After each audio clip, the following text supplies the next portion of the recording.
घेता येईल। पुढचा क्वेश्चन, अमन एका ठिकाणाहून यम पासून सुरुवात करतो, 20 तासात यन या ठिकाणी पोहोचतो।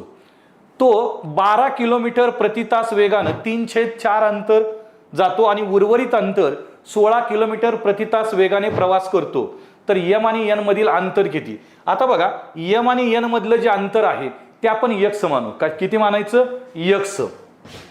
मग आपल्याला किती वेळ लागतोय यानुसार आपल्याला असं करता येईल। वेळ बरोबर आपला फॉर्म्युला आहे अंतर भागिले वेग, बरोबर। मग आता इथं आपण असं घेतो, वेळ बरोबर वेळ किती आहे तर 20 तास लागणार आहे।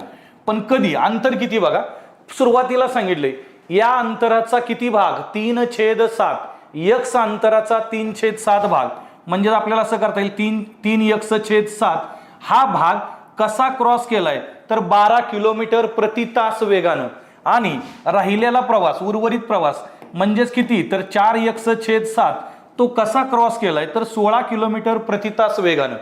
मग आता नेक्स्ट स्टेपला जे काही कॅन्सल होतंय ते अगोदर करून घ्या। इथं जर कॅन्सल केलं तर 3 न जर वागलं तर 3 एके 3, 3 चौक 12, 4 एके 4, 4 चौक 16, म्हणजे इथं राहील 20 आणि x/7/4 आहे, म्हणजेच इथं 7 आणि 4चा गुणाकार होईल 28, इथं x/7 चौक 28। मग आता पुढच्या स्टेपला जर बघितलं तर दोन्ही x आहे बघा, x/28 x/28 छेद समान झाला 28, म्हणजेच या ठिकाणी x अधिक x होईल 2x। इथं जर 2 न भागलं तर या ठिकाणी असेल 14 आणि या साईडला आहे 20। मग आपल्याला सांगता येईल x बरोबर 14 गुणिले 20, म्हणजेच x बरोबर 14 दुनी 28, म्हणजेच किती अंतर असेल 280 kilometre. Option number 1 good. Option number 1 280 kilometre.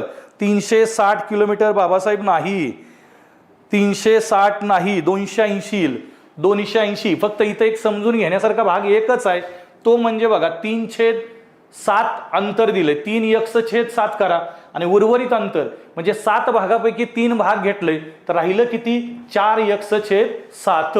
Okay.